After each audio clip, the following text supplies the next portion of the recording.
Every time you type a website address, you're using a system born on April 7th, 1969. But have you ever stopped to think about how the websites you visit dozens of times daily actually find their way to your screen? That simple action you just performed connects you to a revolutionary system that fundamentally changed human communication forever.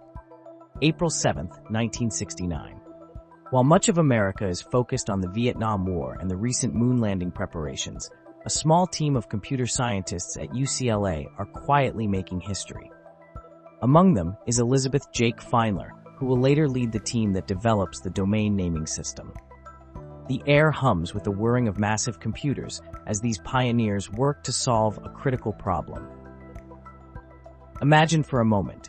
The early internet consists of just a handful of connected computers.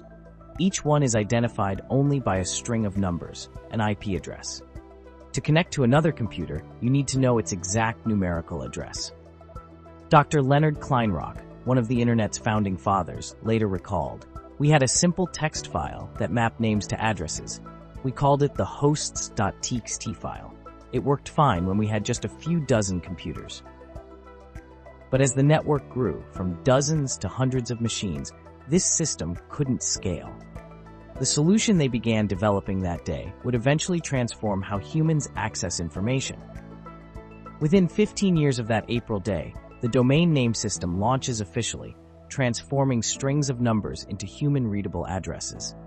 Suddenly, connecting to a computer across the country becomes as simple as typing a name.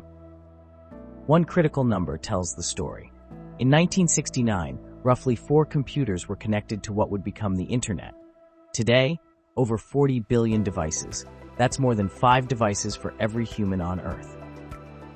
When Melissa Chen checks social media on her phone in Singapore, she's the beneficiary of a direct line of innovation that began before her parents were born. Next time you type a web address without thinking, whether to check the news, connect with loved ones, or watch videos like this one, pause for a moment. What began as a solution to a technical problem has fundamentally reshaped how humanity connects, learns, and communicates. April 7th, 1969 marks the moment when the digital world became accessible to all of us, not just to those who speak in numbers. In solving a problem of convenience, these pioneers unleashed a revolution that would eventually bring the world's knowledge to your fingertips. History Sparks has many stories that have proven to teach us lessons about our present lives. Please click the like button to keep up with the life-changing stories. Please subscribe